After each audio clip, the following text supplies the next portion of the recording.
দর্শক শুভেচ্ছা জানবেন। সমসাময়িক গুরুত্বপূর্ণ বিষয় নিয়ে এনটিভির আজকের আলোচনার আয়োজনের আয়নায় আমন্ত্রণ রাখার জন্য চোখ রাখার জন্য আমন্ত্রণ জানাচ্ছি। সঙ্গে আছি আমি হাসান মাহমুদ। শুরুতে আজকের দিনের কিছু আলোচিত সংবাদ আলোচনার স্বার্থে জানিয়ে রাখছি। অন্তর্বর্তীকালীন সরকারের উপদেষ্টারা আজ প্রথম কর্মদিবসে সচিবালয়ে ব্যস্ত সময় কাটিয়েছেন। স্বরাষ্ট্র উপদেষ্টা ব্রিগেডিয়ার অবসরপ্রাপ্ত জেনারেল এম সাখাওয়াত হোসেন বলেছেন, বৃহস্পতিবারের মধ্যে পুলিশ বাহিনীর সবাই কাজে যোগ না দিলে তাদেরকে পলাতক দেখিয়ে আইনগত ব্যবস্থা নেওয়া হবে। সব ধরনের চাঁদাবাজি দখলদারির বিরুদ্ধে হুঁশিয়ারি দিয়েছেন দেশের 25তম প্রধান বিচারপতি হিসেবে শপথ নিয়েছেন সৈয়দ রেফাত আহমেদ। শপথ নিয়েছেন অন্তর্বর্তীকালীন সরকারের আরও দুই উপদেষ্টা সুপ্রদীপ চাকমা এবং বিধান রঞ্জন রায়। সাবেক প্রধানমন্ত্রী শেখ হাসিনাকে দেশে ফিরিয়ে আনার বিষয়ে আইন মন্ত্রণালয়ের পরামর্শ অনুযায়ী ব্যবস্থা নেওয়া হবে বলে জানিয়েছেন পররাষ্ট্র উপদেষ্টা তৌহিদ হোসেন। সেন্ট মার্টিন বা বঙ্গোপসাগর যুক্তরাষ্ট্রকে দেওয়ার কোনো অঙ্গীকার করা হয়নি। পররাষ্ট্র উপদেষ্টা বা আন্দোলনরত শিক্ষার্থীরা কেউই করেনি, তিনি জানিয়েছেন। ইসলামী ব্যাংকের প্রধান কার্যালয়ে গুলি হয়েছে, আহত হয়েছে কয়েকজন। জড়িতদের বিরুদ্ধে কঠোর ব্যবস্থা নেওয়ার হুঁশিয়ারি দিয়েছেন অর্থ উপদেষ্টা। বাংলাদেশে সাম্প্রদায়িক সম্প্রীতি বিনষ্টে গুজব ছড়ানো হচ্ছে বলছে বিবিসির ফ্যাক্ট চেকার। দর্শক, এছাড়াও আরও বেশ কিছু বিষয় বিভিন্ন গণমাধ্যমে স্থান পেয়েছে এবং আমরা সেই সব বিষয়ও আজকের আলোচনা করার চেষ্টা করব। এই আলোচনায় যোগ দেওয়ার জন্য আমাদের স্টুডিওতে দুজন অতিথি উপস্থিত রয়েছেন আমার বাঁ পাশে জনাব কর্নেল অবসরপ্রাপ্ত মোহাম্মদ আব্দুল হক পিএসসি, তিনি একজন নিরাপত্তা বিশ্লেষক, এবং গোলাম মাওলা রনি, সাবেক সংসদ সদস্য। আপনাদের দুজনকে আমাদের স্টুডিওতে স্বাগত। আমরা শুনছিলাম আজকের বিভিন্ন গুরুত্বপূর্ণ সংবাদের শিরোনাম এবং সেই সংবাদগুলো বিশেষ করে আগেই বলেছি যে আজকে উপদেষ্টারা অন্তর্বর্তীকালীন সরকারের যে উপদেষ্টা তারা শপথ নিয়েছেন 3 জন এবং তারা কর্মব্যস্ত দিন কাটিয়েছেন এবং বেশ কিছু বক্তব্য তারা দিয়েছেন। আমি যদি জনাব গোলাম মাওলা রনি আপনার কাছে দিয়ে শুরু করি, তাহলে বেশ কিছু বক্তব্য যেমন এসেছে তেমনি কিছু হুঁশিয়ারিও দিয়েছেন উপদেষ্টারা, যেগুলো আসলে খুবই গুরুত্বপূর্ণ এবং সেগুলো অনেকের দৃষ্টি আকর্ষণ করেছে। বিশেষ করে স্বরাষ্ট্র উপদেষ্টার বক্তব্য ধরেই যদি এগোতে চাই, আমাদের দেশের এক ধরনের রাজনৈতিক সংস্কৃতি যে আছে সেটি থেকে উত্তরণের বিষয়ে তার এক ধরনের হুঁশিয়ারি পাওয়া গেছে তার বক্তব্যে, যেটি তিনি বলেছেন যে চাঁদাবাজি, দখলদারি, এই যে পট পরিবর্তনের সাথে সবসময় আমরা দেখেছি যে এক ধরনের দখল, প্রথমেই কে কোনটা দখল করবে এই ধরনের একটা বিষয় আছে এবং তিনি খুব কড়া ভাষায় এবং এমনও বলেছেন ঠ্যাং ভেঙে দেওয়ার অনুরোধ করেছেন। এই বিষয়ে আপনি যদি বলেন যে আপনি দীর্ঘদিন সংসদ সদস্য ছিলেন, এই পরিবর্তনের সাথেই এরকম পরিস্থিতি কিভাবে তৈরি হয় যে কে কোনটা নেব? না, আমি স্বরাষ্ট্র উপদেষ্টা যিনি আছেন তার এই বক্তব্যকে স্বাগত জানাই। যদিও বিচ্ছিন্নভাবে তার এই যে বক্তব্য যদি শুধুমাত্র সেন্টেন্স হিসেবে ধরেন, এটি অনেকের কানে বাজতে পারে যে ব্রিগেডিয়ার সাখাওয়াত বাংলাদেশের সকলের কাছেই পরিচিত, অত্যন্ত ভদ্র, বিনয়ী, লেখাপড়া জানা এবং মিডিয়া বান্ধব, সাবেক নির্বাচন কমিশন, হ্যাঁ মিডিয়া বান্ধব, এবং তার কিন্তু যথেষ্ট বয়স হয়েছে, দেখে বোঝা যায় না, কিন্তু সে অনেক সিনিয়র মানুষ, বুড়া হয়ে গেছেন, তিনি নিজেই বলেছেন। তো এই সময়টিতে তার উপর অনেক সাইকোলজিক্যাল প্রেশার যাচ্ছে, ফিজিক্যাল প্রেশার যাচ্ছে। তিনি যে বৈঠকটা করেছেন রাতে, তো এখনও পুলিশ দায়িত্বে আসেনি এবং তিনি নিজে পুলিশদের সঙ্গে দেখা করতে গেছেন। সেখানে রাজারবাগে একটা অপ্রীতিকর অবস্থা, মানে মন্ত্রী যাবেন সেখানে যে ধরনের পরিবেশ পরিস্থিতি থাকা দরকার, যেহেতু পুলিশরা কর্মবিরতিতে ছিল, সঙ্গতিকরণে তার সম্মান মর্যাদা সেই জায়গাতে ওয়াজ নট স্যাটিসফ্যাক্টরি। তো এরপরে একের পর এক রাজপথের থেকে বিভিন্ন লোকজন দেখলাম যে তার গাড়িও ছাত্ররা আটকে দিয়ে তার গুলো চেক করেছে।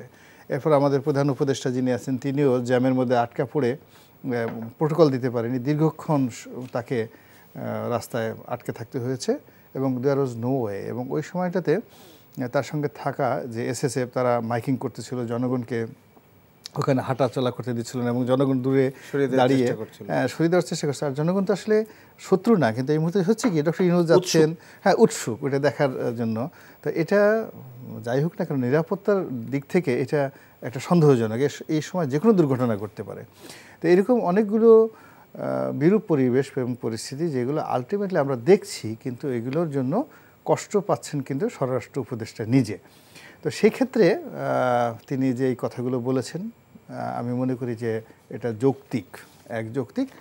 তবে সামনের দিনগুলোতে ভাষাগত ব্যাপারে আর একটু মাইল্ড হলে আমাদের জন্য ভালো হয়, নাম্বার ওয়ান। নাম্বার টু হলো যে এটা সত্য যে এত বড় একটা বিপ্লবের পর চাঁদাবাজি হয়েছে এবং এখনও যে কিছু হচ্ছে না, নট লাইক দ্যাট, হচ্ছে।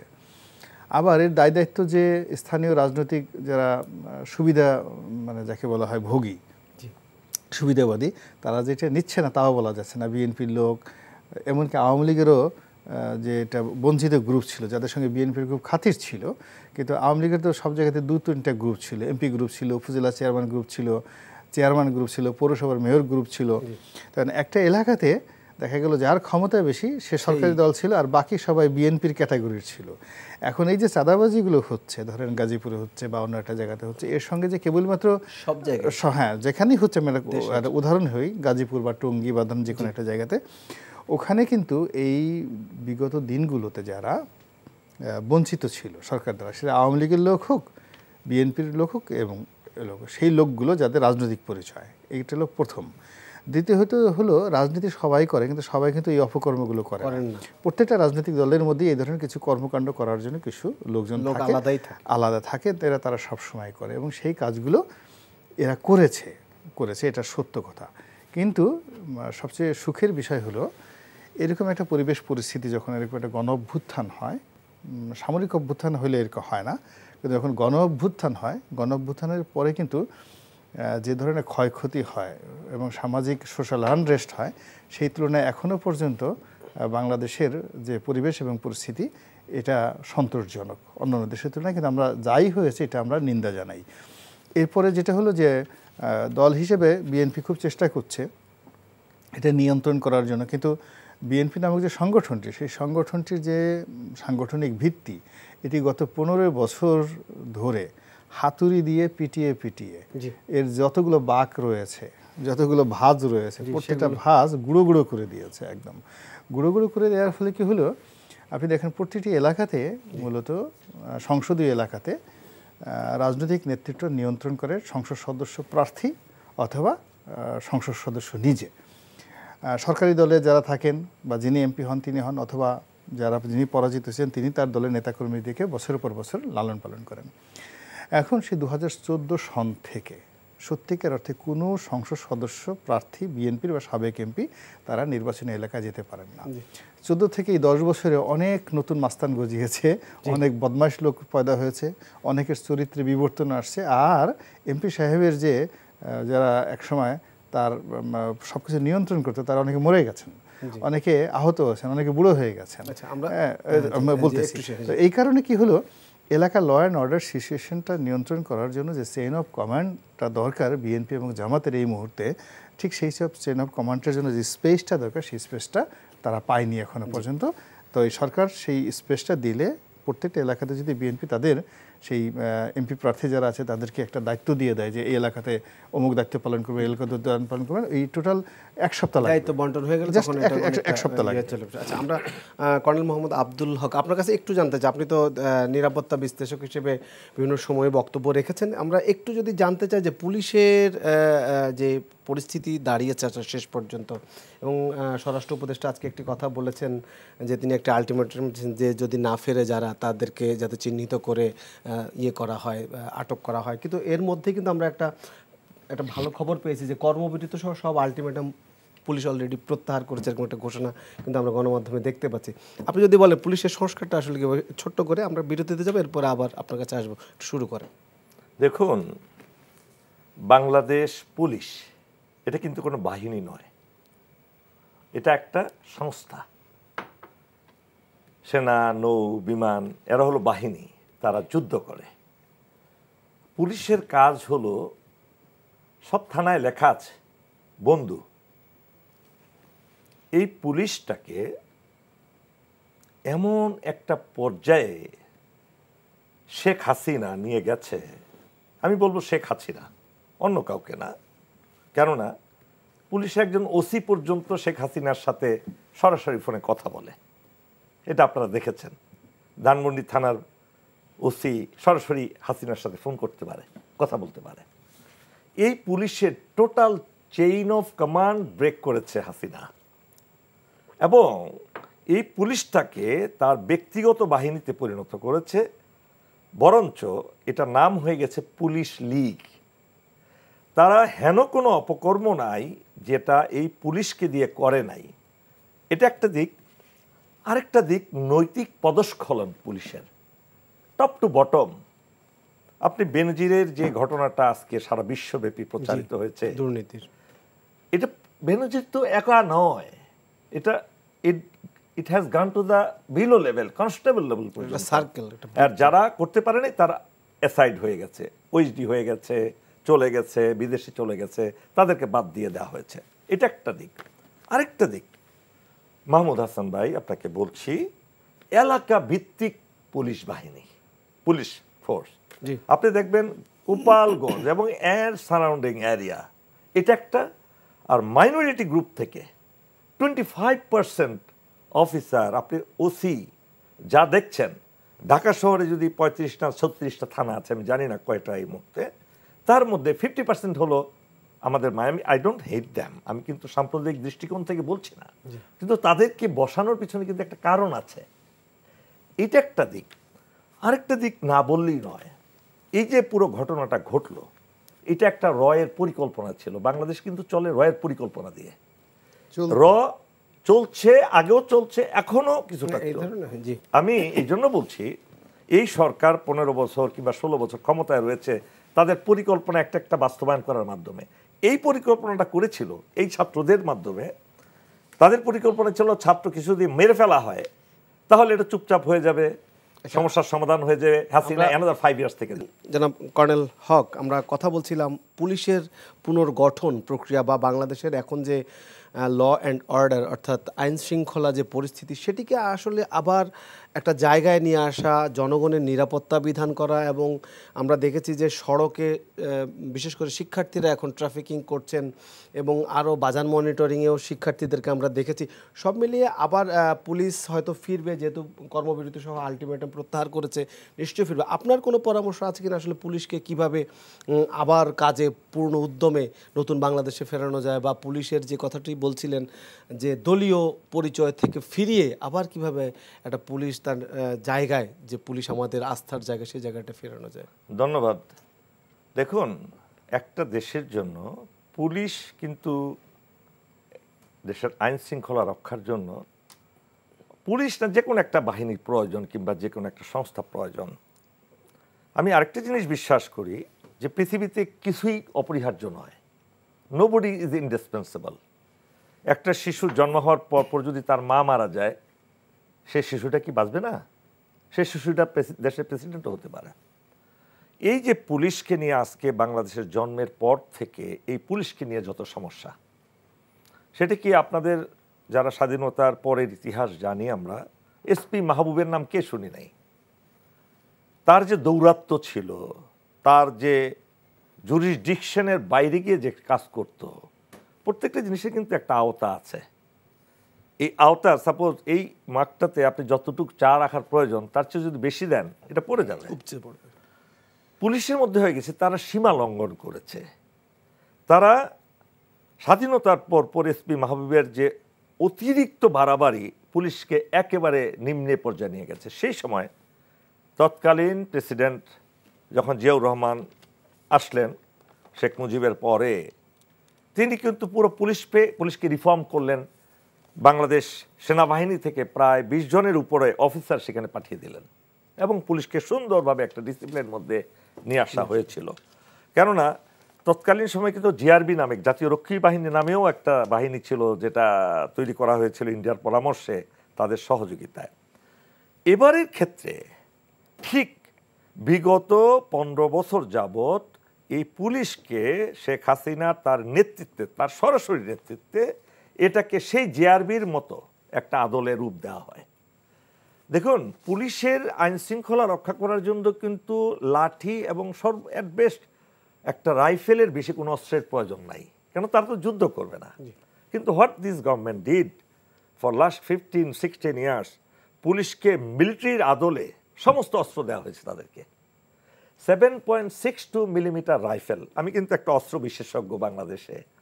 আমি পিস্তল থেকে শুরু করে একদম মিসাইল পর্যন্ত আমি অপারেট করতে পারি এবং আমি শিক্ষক ছিলাম এটার, সেই জন্য আমি এই সম্পর্কে জ্ঞান আছে। পুলিশকে মিলিটারি প্যারালাল হিসাবে একটা বাহিনী হিসাবে, সংস্থাটাকে বাহিনী হিসাবে রূপান্তর করেছে এই শেখ হাসিনার নেতৃত্বে, বিশেষ করে বেনজিরের সময়। তারা 7.62 millimetre rifle, SMG sub machine gun, LMG light machine gun দেওয়া হয়েছে, এপিসি দেওয়া হয়েছে, হেলিকপ্টার দেওয়া হয়েছে। হেন স্নাইপার রাইফেল আছে পুলিশের 4,450টি স্নাইপার রাইফেল, যেটা আর্মিতেও নাই। আর্মিতে মাত্র 400। এই যে অস্ত্রগুলো দিয়েছে কি জন্য জানেন? এটা কি জনগণের আইন শৃঙ্খলা রক্ষা করার জন্য? এই যে আপনার হত্যাকাণ্ডগুলো ঘটেছে, এগুলো কিন্তু সব স্নাইপার রাইফেলে, রনি ভাই, পয়েন্ট ব্ল্যাঙ্ক রেঞ্জে এবং টু দ্য পয়েন্টে, কারো মাথায়, কারো চোখে, কারো বুকে এরকম জাজরা করে দিয়েছে এই স্নাইপার রাইফেল দিয়ে, যেটার রেঞ্জ হলো 1000 মিটারের মতো।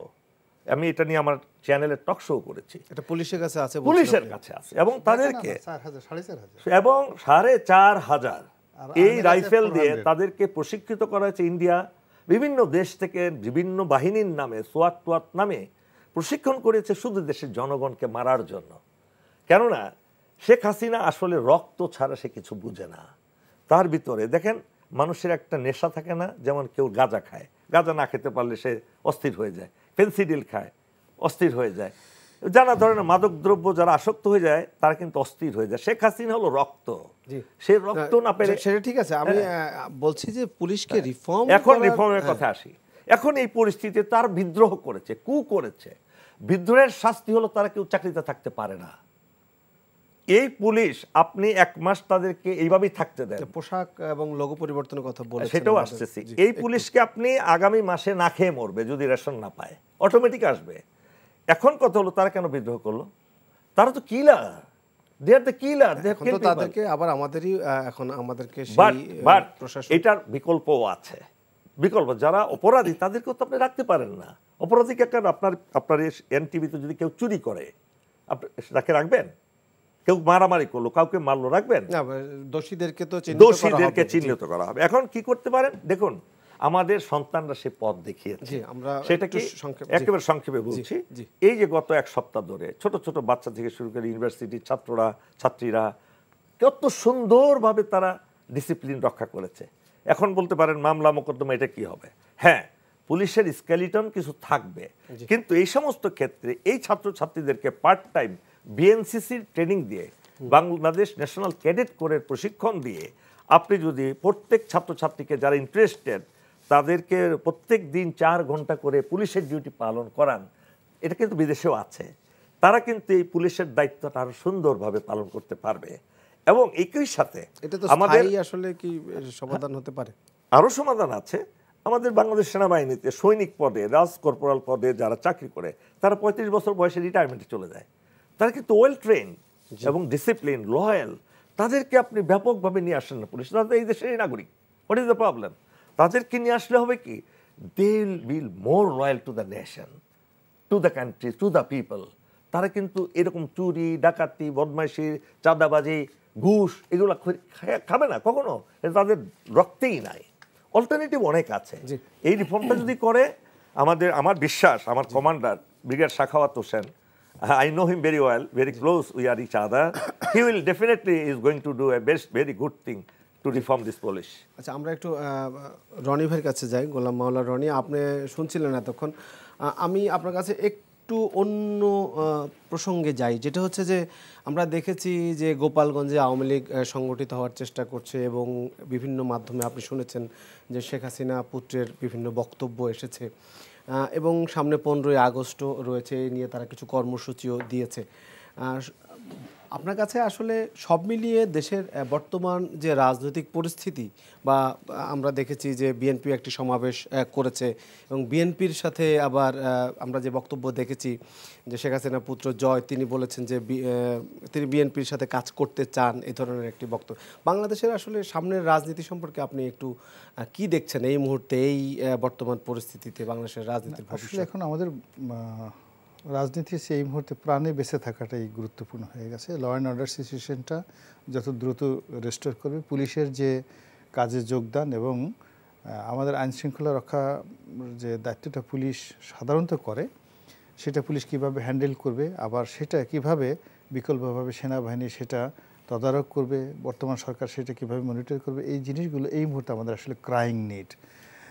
দ্বিতীয় আমাদের যে নিড, সেই নিডটা হলো আমাদের অর্থনৈতিক কর্মসংস্থান এবং অর্থনীতি। এই দুটো ব্যাপারেই আমার কাছে মনে হচ্ছে এখন যারা দায়িত্ব পালন করছেন তারা সবাই কনসার্ন। যেমন ব্রিগেডিয়ার শাখাওয়াত, তিনি আইনশৃঙ্খলা নিয়ে কনসার্ন। তারপরে ডক্টর সালাউদ্দিন সাহেব আছেন, তিনি কনসার্ন। এই দুজনেই বাংলাদেশের যে কজন যোগ্য লোক রয়েছেন তাদের মধ্যে অন্যতম যোগ্য লোক। তারা যদি ব্যর্থ হন তাহলে আমাদের আর যাওয়ার কোনো জায়গা থাকবে না। ফলে যে কোনো মূল্যে আমাদের সবার সহযোগিতার হাত তাদের উপর দিতে হবে। এবং ডক্টর ইউনূস যদি পরাজিত হন তাহলে বিশ্ব পরাজিত হয়ে যাবে, কারণ সারা পৃথিবী কাছে আমরা ছোট হয়ে যাচ্ছিলাম ডক্টর ইউনূসের জন্য। এবং ডক্টর ইউনূস পারবেন এরকম সারা পৃথিবী বলেছে তার পক্ষে, he is a man to do something. এবং তাকে সারা দুনিয়া অনুসরণ করেছে তার সোশ্যাল বিজনেসের জন্য, তার মাইক্রো ক্রেডিটের জন্য। যেমন এই মানুষটিকে আমরা এখন তার এই পরিণত বয়সে, একেবারে প্রবীণ বয়সে তাকে ক্ষমতায় আমরা বসিয়েছি। ফলে আমরা যদি তাকে সহযোগিতা না করি, তাকে আশ্বাস না দিই, তাহলে তার কাছ থেকে ভালো কোনো কিছু আসবে না। বরং আমরা যদি কথায় কথায় তাকে বিতর্ক করি, এই সমস্ত জিনিস করি, তা আসলে তাকে কাজ করার সুযোগ দিতে হবে। ফলে রাজনীতি আমাদের এখানে মনে হচ্ছে যে আপাতত 3 মাস 3.5 মাস বা মানে একটা তাকে এই সরকারকে একটা ব্রিদিং পিরিয়ড দিতে হবে একটা অবস্থার জন্য। এর মধ্যে এই সমস্ত রাজনীতি নিয়ে আলাপ না করাই ভালো। 1 2 নম্বর হলো যে after breathing time, it is maybe 3 months, maybe 6 month রাজনীতি করতে হবে। এবং যখন রাজনীতি শুরু হবে তখন আসলে আওয়ামী লীগ ছাড়া রাজনীতি করা যাবে না। যে ভুল আওয়ামী লীগ করেছে, বিএনপিকে সেই ভুল করা চলবে না। আওয়ামী লীগ সর্বোচ্চ চেষ্টা করেছে বিএনপি এবং জামাতকে ধ্বংস করার জন্য, সর্বশক্তি নিয়োগ করেছে, কিন্তু বিএনপি জামাত অতীতের যে কোনো সময় সে শক্তিশালী হয়েছে সব দিক থেকে। এখন তাদের নেতৃত্বের জায়গাটা দুর্বল আছে, কিন্তু জনসমর্থন এবং পাবলিক সেন্টিমেন্ট, মানুষের আবেগ অনুভূতির জায়গাতে জামাত এবং বিএনপি অতীতের যে কোনো সময়ের চেয়ে বেশি আছে। এখন আওয়ামী লীগের যে অবস্থাটা হলো কি, আওয়ামী লীগের যে নেতাকর্মী তারা তো কোনোদিন বিএনপি করবে না, তারা তো কোনোদিন জামাত করবে না। কিন্তু আওয়ামী লীগের সমস্যাটা হলো আওয়ামী লীগ সম্পর্কে এখন মানুষের ক্রোধ, ক্ষোভ, একটা নেতিবাচক যাচ্ছে যারা খারাপ লোক। কিন্তু যদি আওয়ামী লীগের উপর বেশি চাপ দেওয়া হয় তাহলে এই সেন্টিমেন্টটা আওয়ামী লীগের পক্ষে চলে যাবে। আর নেতাকর্মী তো তাদের আছে, যেহেতু তাদের বলা হয় যে 35% তাদের আপনার অন অ্যাভারেজে তাদের নেতাকর্মী রয়েছে। এই 30% নেতাকর্মীগুলোকে লোকজন খারাপ জানতেছে এখন পর্যন্ত, কিন্তু যখনই তাদের উপর জুলুম করা হবে, অত্যাচার করা হবে, তাদেরকে আন্ডারগ্রাউন্ডে পাঠিয়ে দেওয়ার চেষ্টা করবে, পাবলিক সেন্টিমেন্ট তাদের পক্ষে চলে যাবে। তখন আওয়ামী লীগকে সামাল দেওয়া কোনো অবস্থাতে সম্ভব হবে না। ফলে আপনি যদি এই দেশ রাজতন্ত্রে চলে যান, পুরো উত্তর কোরিয়ার মতো স্বৈরতন্ত্রে চলে যান, চীনের মতো ওরকম পার্টিজান চলে যান, মায়ানমারের মতো যদি আপনি এখানে মিলিটারি ডিক্টেটরশিপে চলে যান, এটা আলাদা একটা জিনিস। কিন্তু আপনি যদি গণতন্ত্রে বিশ্বাস করেন তাহলে সেক্ষেত্রে আওয়ামী লীগ এবং বিএনপির সমঝোতাটা আমি মনে করি যে এটা খুবই জরুরি। এবং সেই দিক থেকে মানুষের সবচেয়ে বড় একটা ব্যাপার হলো যে একটা মানুষ যখন ভুল স্বীকার করে, তওবা করে, আল্লাহই তো ক্ষমা করে দেয়। তো যেখানে এই জয় কোনোদিন দেশে যে আওয়ামী লীগ বিএনপি নামক একটা দল আছে সে তো স্বীকারই করেনি। এখন সেই জয় যখন বলছে আমাদের ভুল হয়েছে, বেগম জিয়াকে আমরা আটকে রেখেছি, তাকে মুক্তি দিন, আমাদের ভুল হয়েছে, তো এটাই যে তওবা করা, এটা তো ভুল স্বীকার করা মানে তওবা করা, এটা আল্লাহই পছন্দ করেন। আল্লাহ পছন্দ করেন এই জিনিসগুলোকে। তো আল্লাহ যেটা পছন্দ করেন আমরা সেটাকে অপছন্দ করলে, ঘৃণা করলে এটা আমাদের গুনাহ হয়ে যাবে। ফলে জয় কী কথাবার্তাগুলো বলছে এ তো এখনও সাস্টেনেবল না। সে এই সময়ের মধ্যে গত কয়েকদিনে 4-5 বার তার কথাগুলো পরিবর্তন হয়েছে। এবং যেহেতু তারা ফ্রাস্ট্রেটেড এখন, একবার জয় বলছে তার মা পদত্যাগ করেনি, আবার তার মা বলছে আমি পদত্যাগ করে আসছি, পদত্যাগ করে আসছি। তো এই কথাগুলোর মধ্যে এখনো মানে বৈপরীত্য রয়েছে এবং এখন আমরা বুঝতে পারছি না আসলে তারা কি করতে চাচ্ছে। একবার বলছে আসবো না, আবার বলছে আসবো। তো সব মিলিয়ে তারা যদি বাংলাদেশে আসেন, এদেশের আইন আদালত, যেমন সারা জীবন তিনি তারেক রহমান সাহেবকে গালাগালি করেছেন যে পারলে আয়, পারলে আয়। তো সেই কথা বলে তিনি যদি এখন দিল্লিতে গিয়ে বসে থাকেন, এটা তাকে মানায় না। তিনি যদি বাংলাদেশে আসেন, পররাষ্ট্র উপদেষ্টাও আজকে বলেছেন তৌহিদ হোসেন আইন মন্ত্রণালয়ের সাথে, না ওটার জন্য না, স্বেচ্ছায় যদি তিনি আসেন তার আনার দরকার নাই, তিনি স্বেচ্ছায় আসবেন, তার বিরুদ্ধে মামলা যদি হয় তিনি সেটা ফেস করবেন। আর যদি মামলা না হয় তাহলে রাষ্ট্র তাকে প্রোটেকশন দিবে, তিনি রাজনীতি করবেন, এতে অসুবিধা কি? এতে কোনো অসুবিধা নাই। তো যার জন্য এই জিনিসগুলো নিয়েও আমার কাছে মনে হচ্ছে যে এই মুহূর্তে খুবই তাড়াহুড়া করার কোনো কিছু নয়।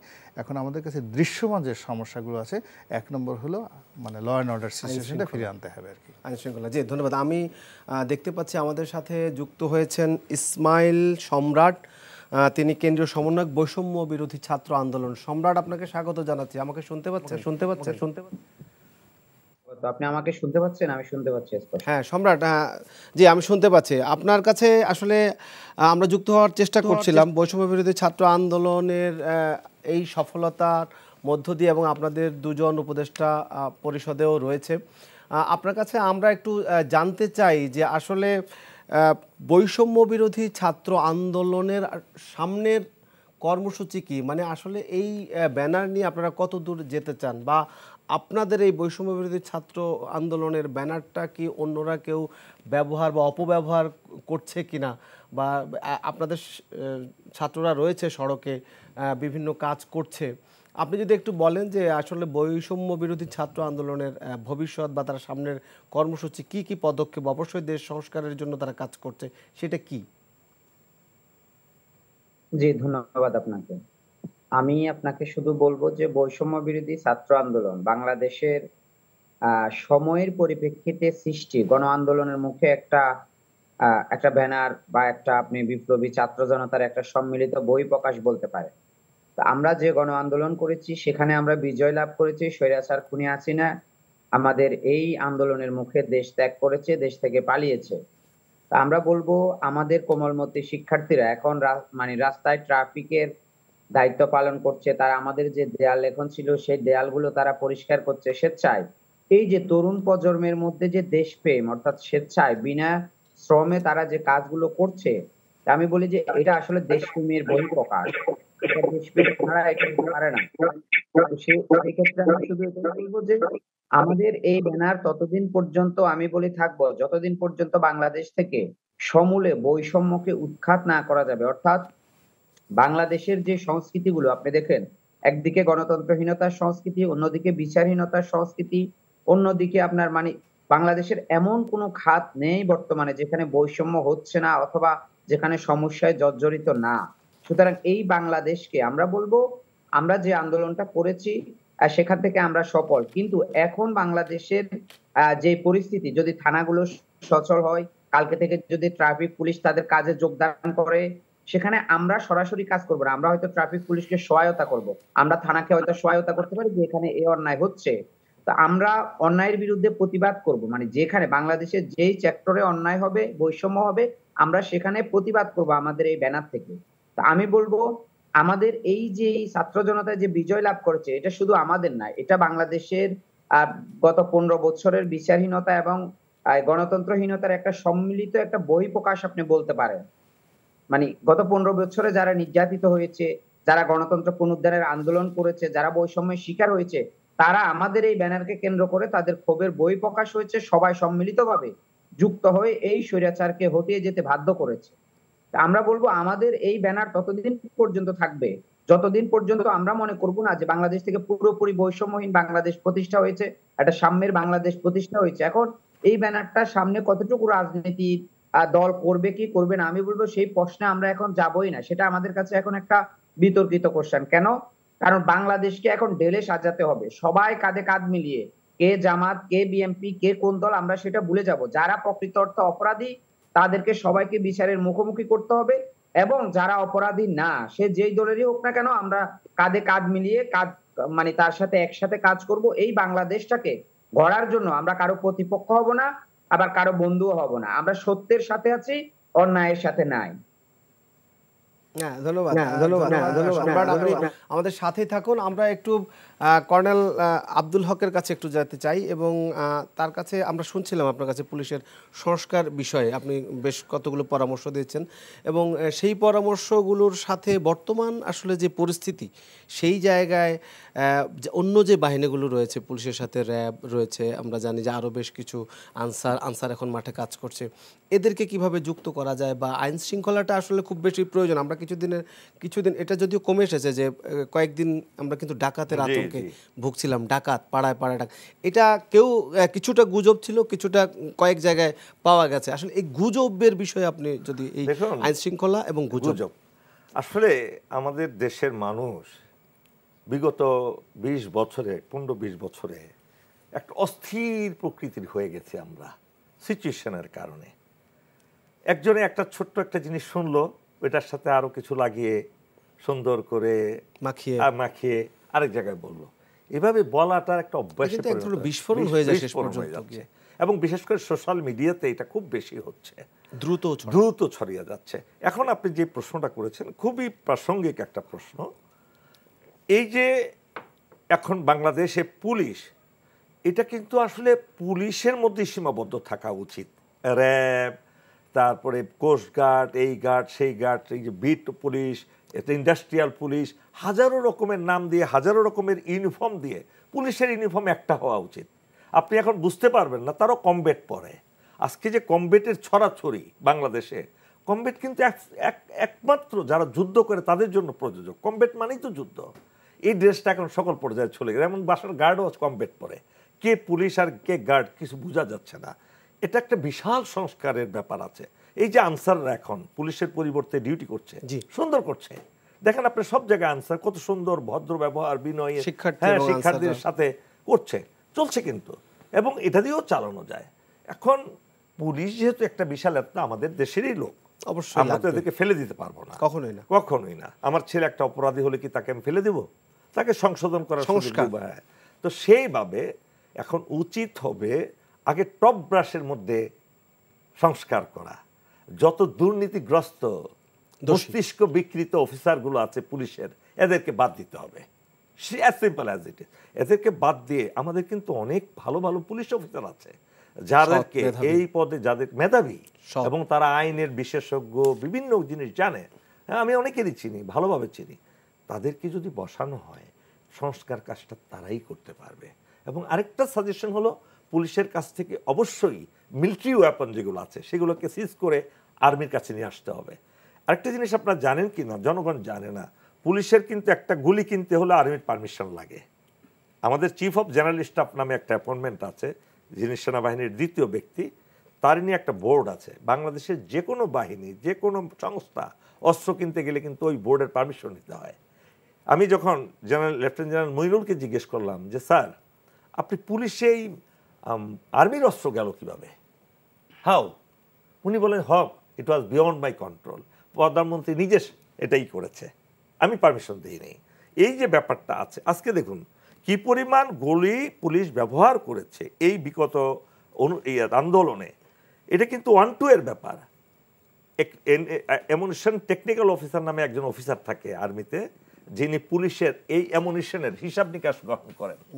তিনি যদি, তাকে যদি দেওয়া হয়, একটা বোর্ড করা হয়, আপনি টু দ্য পয়েন্টে বের করতে পারবেন যে স্নাইপার রাইফেলের কতগুলো গুলি ব্যবহার হয়েছে, রাইফেলের কত গুলি ব্যবহার হয়েছে, সাবমেশিন গানের কত, এলএমজির কত, সব বের হয়ে আসবে। এবং এর মাধ্যমে একটা সঠিক তদন্ত হবে এবং কারা কারা দোষী, কার হাতে অস্ত্র গিয়েছে। কেননা আপনার কাছে একটা স্নাইপার রাইফেল, এই স্নাইপার রাইফেলের এগেনস্টে কিন্তু ধরেন আপনাকে 500 অ্যামুনিশন ইস্যু করা হলো, এটা কিন্তু আপনি সাইন করে নিয়েছেন। এই 500 অ্যামুনিশনের হিসাব দিতে হবে তাকে। 500 অ্যামুনিশনের হিসাব কি দিতে হবে, যে এটা কোন কাজে কোথায় ব্যবহৃত হয়েছে। এই যে এই হিসাবগুলো যদি এখন মেলানো হয়, আপনি একেবারে টু দ্য পয়েন্টে আপনি পেয়ে যাবেন কোনটা মানুষ মারার জন্য ব্যবহার হয়েছে, কোনটা কি কাজে ব্যবহার হয়েছে। যেমন হেলিকপ্টার ব্যবহার হয়েছে, বাংলাদেশে কি আদৌ হেলিকপ্টারের প্রয়োজন আছে? একটা হেলিকপ্টার ব্যবহার করার পার সেকেন্ডে কি পরিমাণ টাকা খরচ হয়, এই গরিব দেশে কি সেটা বহন করতে পারে? আপনি কি কাজে ব্যবহার করলেন? মানুষ মারার কাজে, মানুষ মারার কাজে। এটা আসলে বলা হচ্ছে, হ্যাঁ, এটা তো আসলে দরকার নেই। একটা ব্যাপকভাবে ধরেন আমার মতো যারা অফিসার আছে তাদেরকে নিয়ে একটা কমিটি করতে হবে। কমিটি করে সুন্দর করে অল্প দিনের মধ্যে তদন্ত করে একটা রিফর্মের, আমাদের রনি ভাই সেটা থাকতে পারেন, কারণ উনিও তো একজন খুব ভালো এই সংক্রান্ত বিষয়ে অনেক ভালো জানেন। এই ধরনের একটা কমিটি করে তদন্ত করে দোষীদের কিছু না 15 দিনের মধ্যে আমি একটু গোলাম মাওলানা রনির কাছে যাই। আচ্ছা, আপনাদের রাজনৈতিক দলের আসলে কি দায়িত্ব? এই যে এলাকায় পাড়ায় মহল্লায় মানুষ কত ইনসিকিউর বোধ করছে, ফিল করছে, আমরা শুনেছি মসজিদের মাইক থেকে হচ্ছে, আসলে প্রথমে তো নিরাপত্তা দেওয়ার দায়িত্ব এটা যেমন পুলিশের উপর বর্তায়, যারা রাজনৈতিক দল রয়েছে বা রাজনৈতিক স্থানীয়ভাবে রয়েছে বা বিভিন্নভাবে রয়েছে, এখন সেই তাদের কি কোনো দায়িত্ব নেই? যে মন্দিরের বিষয়ে বিভিন্ন কথা বলা হচ্ছে, যদিও এটা ফ্যাক্ট চেক করে বিবিসির একটা তথ্য আমি বলছিলাম যে বেশিরভাগ গুজব বলছে তারা, তবুও মানে পাহারা দেওয়ার বিষয়টা আমরা দেখেছি। আর কি করা যেতে পারে রাজনৈতিক দলগুলোর দায়িত্ব? বা আমরা দেখেছি যে অনেক ছাত্র সংগঠন রয়েছে, যুব সংগঠন রয়েছে, বিভিন্ন রাজনৈতিক দলের, তাদের এই মুহূর্তে এগিয়ে আসার প্রয়োজনীয়তা কতটা বোধ না, করছে? প্রথমত যে এখানে শুধু রাজনৈতিক দল না, প্রথমত শেখ হাসিনার যে রেজিম, সেই রেজিমের মানে দ্বারা ক্ষতিগ্রস্ত হয়েছে দেশের আপামর জনসাধারণ। তো কাজেই 5ই আগস্ট যে বিজয়টা আল্লাহ রাব্বুল আলামিন আমাদেরকে দিয়েছেন, এটার শুকরিয়া আদায় করার জন্য সব মানুষ যার যার অবস্থান থেকে চেষ্টা করেছে এবং করে যাচ্ছে। মন্দির পাহারা দেওয়া, মহল্লা পাহারা দেওয়া, গ্রামে পাহারা দেওয়া, এই পুরো যে কর্মযজ্ঞ কিন্তু চলছে, এখনও পর্যন্ত চলছে। বিএনপি করছে, জামাত করছে, চরমোনাই করছে, হেফাজত করছে, যেখানে হিন্দুরা শক্তিশালী আছে তারা হিন্দুরা সেখানে করছে।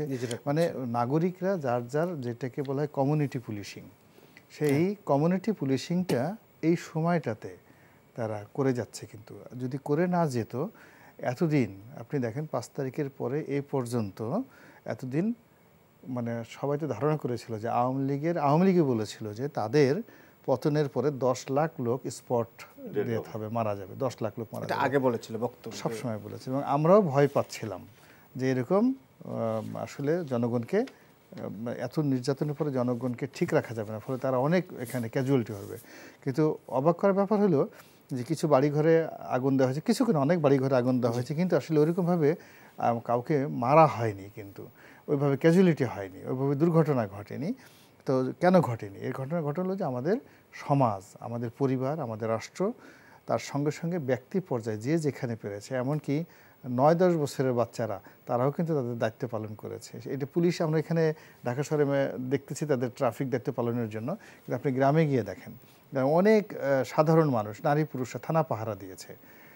এটা যেখানে অন্য কোনো কিছু ছিল না, যে থানা মানুষকে পাহারা দিয়েছে, এখন পর্যন্ত কিন্তু সেই থানা এখনও পর্যন্ত পাহারা দিচ্ছে। এখন খুঁজে দেখেন যেখানে হয়তো বিএনপির সংখ্যাগরিষ্ঠতা আছে তারা বিএনপি করছে, যেখানে জামাত আছে সেখানে জামাত করছে, 2-1 জায়গায় এখনও আওয়ামী লীগের লোকজন, যেমন গোপালগঞ্জে, এখন গোপালগঞ্জে দেখেন আওয়ামী লীগের লোকজনই দায়িত্ব পালন করছে সেখানে।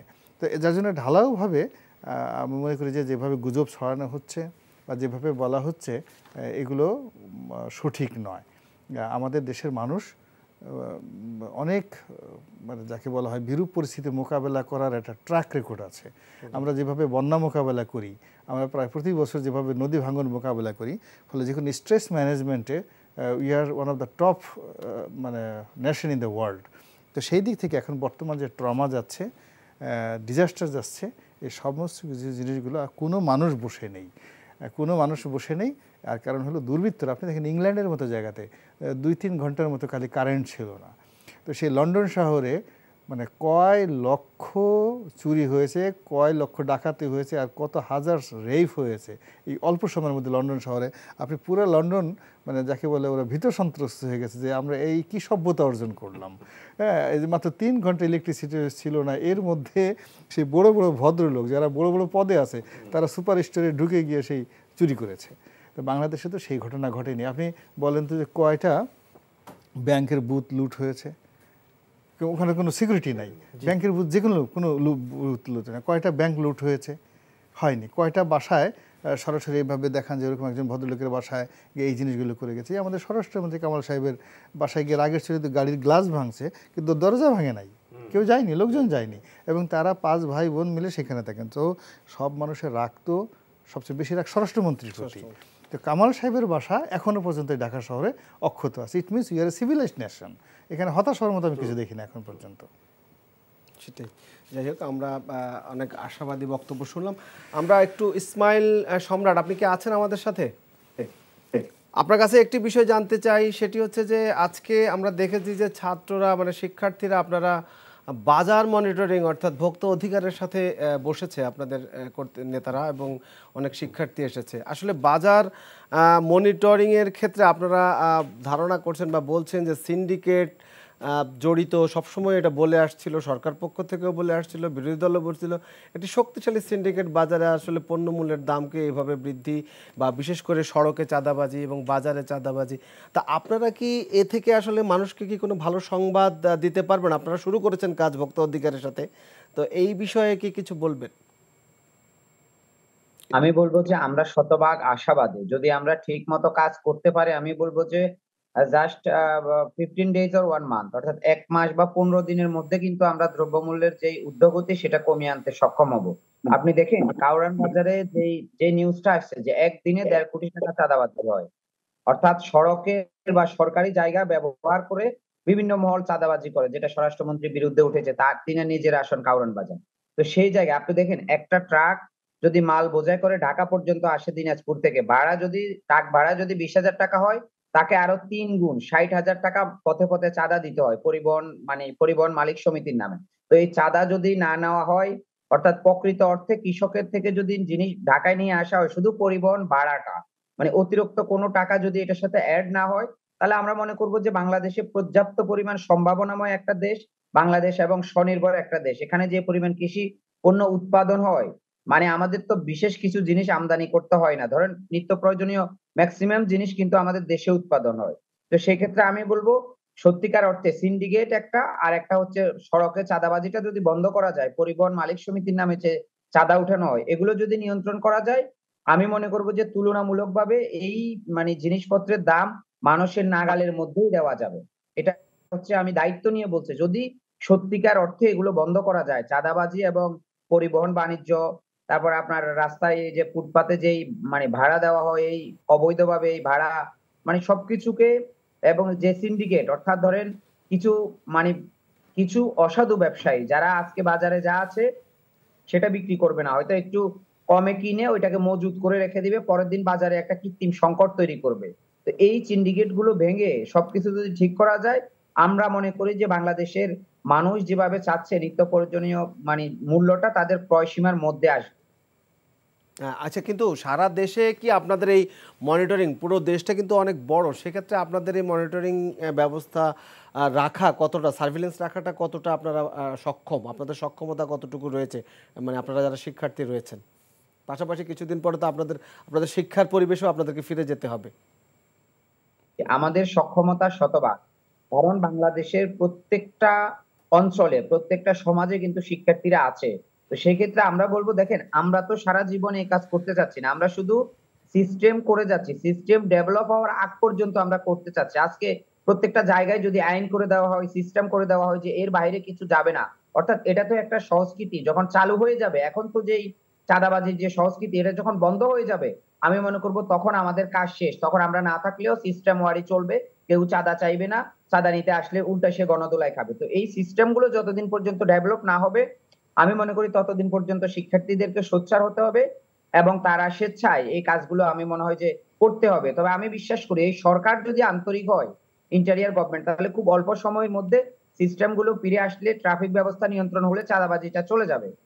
যেই অঞ্চলে চাঁদাবাজি হবে ওই অঞ্চলে ট্রাফিকের উপর যদি দেওয়া হয়, বা ওই অঞ্চলে যদি একটা কমিটি করে দেওয়া হয় যে এখানে যে চাঁদাবাজি হবে দায়ভার আপনারা নেবেন, তো এই বিশেষ কিছু সিস্টেম যখন ডেভেলপ করা হবে, তখন কিন্তু এই সংস্কৃতিগুলো ভেঙে যাবে। এগুলো আমাদের পুরানা কালচার, সংস্কৃতি, অর্থাৎ এগুলো ভাঙতে হবে।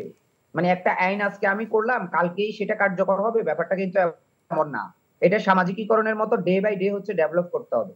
তো যতদিন পর্যন্ত পুরোপুরি ডেভেলপ না হবে, আমি মনে করি ততদিন পর্যন্ত আমাদের শিক্ষার্থী ভাইরা থাকলে, এটার সাথে যুক্ত থাকলে দেশের জন্য ভালো হবে, জাতির জন্য ভালো হবে, এবং বাংলাদেশ সত্যিকার অর্থে একটা সাম্যের বাংলাদেশ প্রতিষ্ঠিত হবে। ঠিক আছে, ধন্যবাদ ইসমাইল সম্রাট আপনাকে।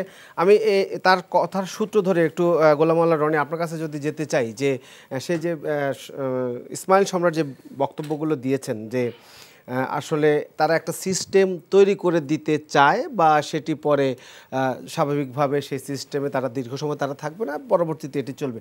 আপনার দীর্ঘদিনের রাজনৈতিক অভিজ্ঞতা রয়েছে, আসলে আমাদের যখন রাজনীতিটা ফেরে, আমরা যখন এই সিস্টেম চালুর পরে আবার সেটাকে আমরা কত দূর নিয়ে যেতে পারবো বলে আপনার মনে হয়? না বা সেখান থেকে আমাদের বর্তমান থেকে আমরা শিখতে পারবো কিনা? প্রথমত যে ছাত্রদের আবেগকে আমি ধন্যবাদ জানাই। তারা ওই তাদের যে চিন্তা এবং চেতনা যে কর্মগুলো করছে এর মধ্যে যেহেতু আধুনিক প্রযুক্তি, তারা পৃথিবীর বিভিন্ন দেশে এই ভালো ভালো জিনিসগুলো দেখে। তো ভালো ভালো জিনিসগুলো দেখে তারা বাংলাদেশ নিয়ে স্বপ্ন দেখে যে এটা করা সম্ভব। যেমন আমাদের রাস্তায় একটা অ্যাম্বুলেন্সের লেন থাকবে, এই জিনিসগুলো করতে চাচ্ছে। কিন্তু আমরা যারা অভিজ্ঞতা সম্পন্ন আছে, আমি আছি, কর্নেল হক আছেন, সেটা হলো যে প্রতিটা সিস্টেমে কিন্তু স্থানকাল পাত্রভেদে ভিন্ন ভিন্নভাবে ওয়ার্ক করে। আমি যখন প্রথম এমপি হলাম, আমি খুব আবেগপ্রবণ হয়ে গেলাম যে কোনো অবস্থাতেই, যেহেতু আমি যোগাযোগ মন্ত্রণালয়ে ছিলাম, আমি বাংলাদেশে চাঁদাবাজি করতে দেবো না। এবং এটা নিয়ে তো শাহজাহান খান সাহেব, মন্ত্রী সাহেবের সাথে আমার প্রচণ্ড ঝগড়াঝাটি, আমাকে অনেক ক্ষতি হয়েছে এই কারণে। কিন্তু আলটিমেটলি আমাদের ভিতরে এমন একটা মজ্জাগত জিনিস হয়ে গেছে, অনেক মানুষ ইচ্ছে করে ঘুষ দিতে চায়, অনেক মানুষ ইচ্ছে করে চাঁদা দিতে চায়। বিকজ 4টে ট্রাক আছে। এখন এই যে কারওয়ান বাজারে আসবে, 4টে ট্রাক সিরিয়ালে যদি আসে, পিছনের ট্রাকটা সে করে কি সামনে আসার জন্য তার মাল যদি আগে আনলোড করতে পারে তার লাভ হবে। সেই অপকর্মগুলো কিন্তু ওর মধ্যে গড়ে ওঠে। ফলে এই জিনিসগুলো, এটা একটা রেভলিউশন দরকার হলো, মানে মানুষজনকে মোটিভেশনাল দরকার, যেটা ছাত্ররা পারবে না।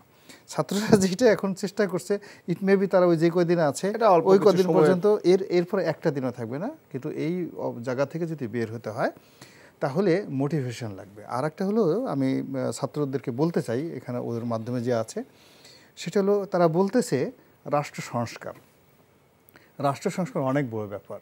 পৃথিবীতে 4-5 জন লোক পেরেছেন, হযরত উমরের মতো লোক পেরেছেন, জুলিয়াস সিজারের মতো লোক পেরেছেন, নেপোলিয়ন বোনাপার্টের মতো লোক পেরেছেন। এটা অনেক বিরাট ব্যাপার। যে লোক রাষ্ট্র সংস্কার করবে তার আগে তার সমাজ সংস্কারক হতে হবে। যে লোক সংস্কারক হবে সমাজ, তাকে পরিবার সংস্কারক হতে হবে। He must have a good family. যে লোক গুড ফ্যামিলি মেনটেন করতে পারে তার একটা গুড স্বাস্থ্য থাকতে হবে, ব্যক্তিগত জীবনে সাকসেস হতে হবে। তো কেবলমাত্র সফল মানুষ যারা সর্বক্ষেত্রে চূড়ান্ত পর্যায়ে যাবৎ সারা পৃথিবীতে লাস্ট 5000 ইয়ার্সে এই পৃথিবীতে 5 থেকে 6 জন ওয়ার্ল্ড ক্লাস রাষ্ট্র সংস্কারক পয়দা হয়েছে। তো যার জন্য আবেগে লাফালাফি করলে হবে না, বাস্তবতা বুঝতে হবে যে হোয়াট উই ক্যান ডু, আমরা কি করতে পারি। তো আমাদের এখন যারা রাষ্ট্র সংস্কার করতে পারবে, এদের শরীরই তো ভালো না, কারোর পোশাক পরতে পারে না এখনও ঠিক মতো, 2 কলম লিখতে পারে না ঠিক মতো, ইতিহাস জানে তো ঐতিহ্য জানে না, ঐতিহ্য জানে তো অর্থনীতি জানে না। এগুলো বললে হবে না। আমরা এই যে এখন যে বেশিরভাগ লোক তেল দিই, এই যে এখন বাচ্চারা রাস্তায় আছে, এই বাচ্চারা, সোনার বাচ্চারা, বাংলাদেশ এটা করবে এটা করবে, আরে দেয়ার আওয়ার সান। আমি আমার সন্তানকে যেভাবে শাসন করি সেইভাবে আমি তাদের ব্যাপারে কথাবার্তা বলবো। তারা যে চেষ্টা করছে, I have due respect, but we should not talk in that way. হ্যাঁ, মানে এমন কোনো অবস্থায় যেন তারা বিভ্রান্ত না হয়ে যায়, এই রাষ্ট্র সংস্কার করবে, এটা অবস্থা রাষ্ট্র। এখন বাংলাদেশে যারা আসছে এদের কোনো কোয়ালিটি নাই, there is no quality, because it is already extraordinary created by the almighty Allah. যারা রাষ্ট্র সংস্কারক, এমনকি যারা সমাজ সংস্কারক হয়, আমাদের উপমহাদেশে 2 জন লোক সমাজ সংস্কারক হয়েছে। একজন হলো রাজা রামমোহন রায়, আর হলো ঈশ্বরচন্দ্র বিদ্যাসাগর। বুঝতে পারছেন ঘটনাটা? যারা পুরো সমাজটাকে পরিবর্তন করে দিয়েছে, সংস্কার করে দিয়েছে। আর তো হয়নি বৈপ্লবিক পরিবর্তন। গত 500 বছরে আপনি এরকম 2 জন লোক দেখাতে পারবেন না। আমাদের এই উপমহাদেশে কোনো রাষ্ট্র সংস্কারক এখন পর্যন্ত পয়দা হয়নি, সিঙ্গেল ওয়ান হয়নি। ইভেন চন্দ্রগুপ্ত মৌর্য নয়, এমনকি চাণক্য নয়, একজনও হয়নি। তো যার জন্য এই যে যারা আছে, ইউ মাস্ট নো যে আল মুকাদ্দমা, এই যে ছেলে আছে আপনার যারা তার যদি বলে তুমি কি আল মুকাদ্দমা পড়েছো, ইবনে খালেদুন পড়েছো, what is political ideology, what is theology, ধর্মতত্ত্বটা কি, কী করে একটা মানুষ পলিটিক্যাল তার ভিতরে চিন্তা চেতনা আসে, এই জিনিসগুলো অনেক গভীরের বিষয়। আমাদের বাংলাদেশে এখনও পর্যন্ত এই ধরনের মানুষ জন্ম নেয় নাই। এ খুব স্ট্রং একজন সাকসেসফুল হয়েছিল সম্রাট শশাঙ্ক, এবং শশাঙ্ক বেশি বাড়াবাড়ি করার কারণে তার সময়টা 20 বছর খুব সুন্দর গেছে। পরে 100 বছর আমাদের দেশে কিন্তু কোনো রাজা ছিল না, মৎস্যান্নয় বলা হয় ইতিহাসে। তো এই জিনিসগুলো থেকে আমাদের শিখতে হবে। আমাদের এখানে যখনই কোনো কিছু চাপিয়ে দেওয়া হয়েছে, খুব বেশি তাড়াহুড়ো করা হয়েছে, খুব বেশি আবেগ দেখানো হয়েছে, আবেগ দেখানোর ফলে আমাদের অনেক লস হয়েছে জাতিগতভাবে। ফলে এই যে একটা বিজয় হলো, একটা গণ অভ্যুত্থান হলো, এটা সুফল যেন সবাই আমরা ভোগ করতে পারি। এজন্য ছাত্ররা যারা আছেন, ডিউটিতে আছেন, তারা যেন ভুলে না যান যে তাদের ঘরে বাবা আছেন, মা আছেন, সমাজে মুরব্বী আছেন, রাষ্ট্রে অভিভাবক আছেন। তো এই জায়গাগুলোতে যতটা চেইন অফ কমান্ডটা মেনটেন করবে তত ভালো হবে। আদারওয়াইজ উনি যেভাবে বললেন, ধানমন্ডি থানার ওসি যেভাবে সরাসরি প্রধানমন্ত্রীর সাথে কথা বলে, সেই ওসি মুহূর্তের মধ্যে আজির আব্বা হয়ে যায়। তো ওই রকম অবস্থা যেন আমাদের মধ্যে তৈরি না হয়। ক্ষমতা এমন একটা জিনিস যে হাতে লাঠি আসলে দেখবেন যে একটা অন্য ধরনের একটা ভাবসাব এসে যায়। লাঠি ফেলে দিয়ে আপনার হাতে একটা পিস্তল দিয়ে দেন, দেখবেন যে আপনার কাছে মনে হয় আকাশে উঠতেছেন। এরপরে পিস্তলটা নিয়ে আপনি একটা AK-47 দিয়ে দেন, আপনার ধারে কাছে কোনো লোক হয়ে যেতে পারবে না। এরপর AK-7 নিয়ে একটা, উনি বলো স্নাইপার দিয়ে দেন, হ্যাঁ, তাহলে এর খবর হয়ে যাবে। তো এইরকম অনেকগুলো জিনিস আছে। ক্ষমতা is a very big matter. Human body is the highest engineering in the planet. এই মানুষের যে দেহ, এই দেহের মধ্যে একটা মস্তিষ্ক, এটা এর মতো বড় ইঞ্জিনিয়ারিং। তো এইরকম 18 কোটি ইউনিক ইঞ্জিনিয়ারিং এই পৃথিবীতে রয়েছে। তো এইটাকে নিয়ন্ত্রণ করার জন্য, নেতৃত্ব দেওয়ার জন্য মানে এই পৃথিবীতে হাজার হাজার বছর ধরে গবেষণা হয়েছে। আমরা একেবারে যার জন্য এই জিনিসগুলো আমি তরুণ যারা আছে তাদেরকে পড়তে হবে যে who was the first empire in the world, পৃথিবীর সবচেয়ে প্রথম সম্রাটকে, সে কীভাবে সাকসেস হয়েছিল, who is Sargon, who is Huan-Ti, কেন তাকে পড়তে হবে master Sun Tzu, the art of war পড়তে হবে।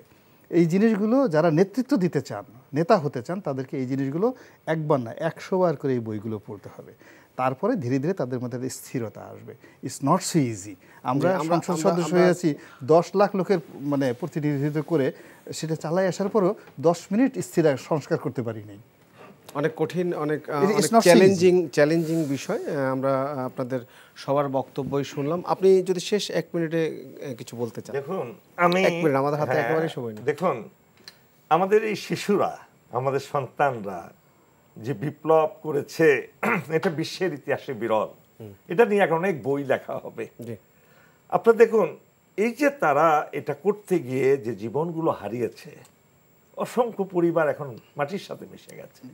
রাষ্ট্রের কিংবা বর্তমান যে উপদেষ্টারা বসছেন, তাদের কাছে আমার বিনীত অনুরোধ থাকবে এই অসংখ্য শহীদ পরিবারের দেখভাল করা, তাদের কেয়ার নেওয়া, এবং যারা আহত হয়েছে হাজার হাজার পুলিশের গুলিতে, সন্ত্রাসীদের গুলিতে, তাদের টেক কেয়ার করা, তারা যাতে দ্রুত সুস্থ হয়ে যায় সেই ব্যবস্থা নেওয়া, এটা আমাদের নৈতিক দায়িত্ব। তাহলে আমাদের বিপ্লবটাকে আমরা আমাদের সফলতাটা আসবে। ইসমাইল সম্রাট, আপনার কাছে শেষ, আমরা 1 মিনিট একদম শেষ পর্যায়ে আছি। আজকে একজন উপদেষ্টা বলেছেন যে ইন্টারনেট বন্ধে কারা জড়িত ছিল আপনাদের আন্দোলনের সময়, যে ইন্টারনেট বন্ধ হয়ে গেছিল, তাদেরকে খুঁজে বা তাদেরকে বের করার মধ্যে, তাদেরকে 24 ঘন্টার মধ্যে বের করার বিষয় বলছে। আপনারা ইন্টারনেট সমস্যা যখন সংকটে পড়েছিলেন, তখন আসলে আপনাদের কি মনে হয়েছে যে এটা আসলে কোথা থেকে বন্ধ হয়েছে? এটা তো আসলে পুড়েও গিয়েছিল। আপনি সংক্ষেপে 1 মিনিটে যদি একটু বলেন। এটা আসলে আমি দায়িত্ব নিয়ে বলবো যে এটা অটোমেটিকলি বন্ধ হয়ে যায় নাই এবং পুড়িয়েও যায় নাই। এটা সরাসরি সরকার পক্ষ থেকে নিয়ন্ত্রণ করা হয়েছে, সরকারি পক্ষ থেকে বন্ধ করে দেওয়া হয়েছে। জাস্ট যদি আপনি মানে মূল কথা যদি বলেন, তাহলে এটা সরকারে নিয়ন্ত্রণ করেছে এবং সরকার প্রয়োজন অনুপাতে বন্ধ করেছে, আবার চালু করেছে। এটা অটোমেটিকলি বন্ধ হয় নাই, এটার কোনো মানে যান্ত্রিক কোনো ত্রুটিও ছিল না। এটা হচ্ছে কথা। তো আমি বলবো আমাদের যে উপদেষ্টা বলেছে, সত্যিকার অর্থে এটা আসলে উনি যে দায়িত্ব পেয়েছে, এটা উনার প্রথম দায়িত্বের মধ্যে পড়ে। যে ইন্টারনেট বন্ধ করে দিয়ে যে গণহত্যা চালিয়েছে, বাংলাদেশকে একটা অন্ধকার আচ্ছন্ন দেশ হিসেবে পরিণত করেছে, তো সেটা আসলে খুঁজে বের করা দরকার। কাদের দায়িত্ব অবহেলা করেছে, কারা মূলত এই ঘটনাটা ঘটিয়েছে, সেটা আসলে তদন্ত পরে হয়তো আপনারা সম্পূর্ণ জানতে পারবেন।